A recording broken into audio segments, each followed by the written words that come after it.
భారతదేశ చరిత్రలో రాయలవారి కాలంలో రత్నాల వీధుల్లో రాసులుగా పోసేమారట. కాలం మారింది. మరిప్పుడు సూర్యుడి కంటే ముందే లేచి ఎండకు బండలను పగలగొడతారు. వెన్నెల్లో కారమన్నం తింటారు. ఆరుబయట చల్లగాలికి సేద తీరుతారు.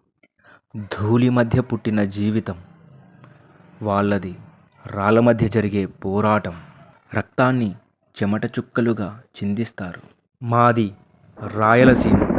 ఇక్కడ రాళ్ళు ఫేమస్. నేల నుండి కొన్ని అడుగుల కింది వరకు మట్టి పొర ఉంటుంది. దాని కిందే రాయిగని ఉంటుంది. నేలకు రంధ్రాలు చేసి వాటిలో బాంబులను అమరుస్తారు. వాటిని పేల్చిన తర్వాత పై మట్టి పొరను తొలగిస్తారు.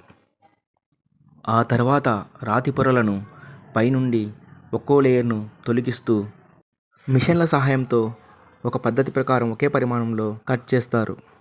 ఈ బండరాళ్ళే ఇక్కడి మనుషుల జీవిత ఆధారం. కష్టమైన బ్రతకడానికి ఇష్టంగా చేస్తున్నారు. ప్రమాదాల మధ్య ప్రాణాలను పణంగా పెడుతున్నారు. మిషన్తో కట్ చేశాక రాళ్లను సుత్తి ఉలితో రాయి పలకలను వేరు చేస్తారు. అలా వేరు చేసిన రాళ్లను ట్రాక్టర్ల సహాయంతో స్టోన్ పాలిషింగ్ ఫ్యాక్టరీలకు తీసుకొని వెళ్తారు. ఆ గనుల మధ్య ట్రాక్టర్లు నడపడం చాలా కష్టమైన పని. బీదంచెర్ల, పలుకూరు, బనగానపల్లె, రామాపురం, కొలిమిగుండ్ల, తాడిపత్రి ప్రాంతాలలో పాలిష్ ఫ్యాక్టరీలు ఎక్కువగా ఉన్నాయి. పాలిష్ ఫ్యాక్టరీలలో రాళ్లను వివిధ సైజులలో కట్ చేసి పాలిష్ చేసి అమ్మకానికి పెడతారు.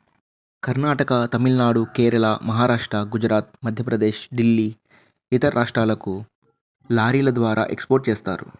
ఈ రాళ్లను ఇంటి ఆవరణలో, ఇంటి లోపల ఫ్లోరింగ్ కోసం వాడతారు. ఇవి చాలా చవక మరియు మన్నికను ఇస్తాయి. వీటిని ఇంటి పైకప్పుకు కూడా వాడతారు. ఇంటి లోపల కూడా అలమరాలుగా వాడతారు.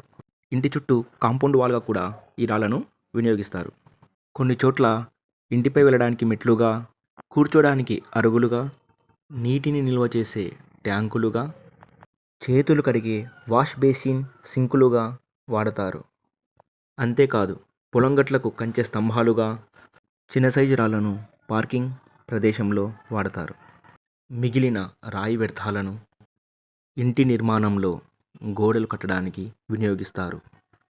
క్రషర్స్ సహాయంతో ఈ రాళ్లను గులకరాళ్ళుగా మరియు చిన్న సైజు కంకర రాళ్ళుగా తయారు చేసి రైలు పట్టాలకు మరియు రోడ్డు తయారీలో వినియోగిస్తారు.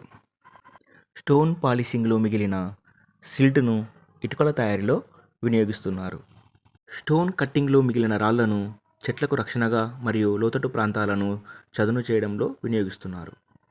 శిల్ప కళాకారులు ఈ రాళ్లతో అందమైన విగ్రహాలను తయారు చేసి ఉపాధి పొందుతున్నారు. ఇంటికి అవసరమైన రోళ్ళు, తిరగళ్ళు కూడా తయారు చేస్తారు. సిరామిక్స్ తయారీలో కూడా రాయి పొడిని వినియోగించి అద్భుతమైన కళాఖండాలను తయారు చేస్తున్నారు. వాటర్ ఫిల్టరేషన్ పద్ధతిలో కూడా ఈ రాయి వ్యర్థాలను ఉపయోగిస్తున్నారు. ఈ మధ్య కాలంలో కోళ్ల దానాగా కూడా రాళ్ల వ్యర్థాలను కాల్షియం లోపాన్ని నియంత్రించడం కోసం వినియోగిస్తున్నారు. నల్లరాయి పరిశ్రమలే కాకుండా ఈ ప్రాంతంలో తెల్లరాయి సంబంధించిన పరిశ్రమలు కూడా ఉన్నాయి. వీటిని కూడా ఇంటి నిర్మాణంలో ఫ్లోరింగ్ కోసం చక్కని డిజైన్లను అందంగా ఏర్పాటు చేస్తున్నారు. ఇవే కాకుండా గ్రనైట్ పరిశ్రమలు కూడా తాడిపత్రి పరిసరాలలో చాలా వరకు ఏర్పాటు చేసి ఉన్నారు. గ్రనైట్ రాళ్ళు భారీ పరిమాణంలో ఉంటాయి. వీటిని పెద్ద పెద్ద యంత్రాల ద్వారా కావలసిన పరిమాణంలో కట్ చేసి పాలిష్ పట్టిన తర్వాత ఎక్స్పోర్ట్ చేస్తారు. ఈ గ్రనైట్ రాళ్ళు చాలా రకాల రంగులలో మనకు లభ్యమవుతాయి. వీటి ధర కూడా ఎక్కువగా ఉంటుంది. ప్రస్తుతం టైల్స్ హవా నడుస్తుంది. అందరూ సులువుగా, తేలికగా ఉండే టైల్స్ను ఎక్కువగా వాడుతున్నారు.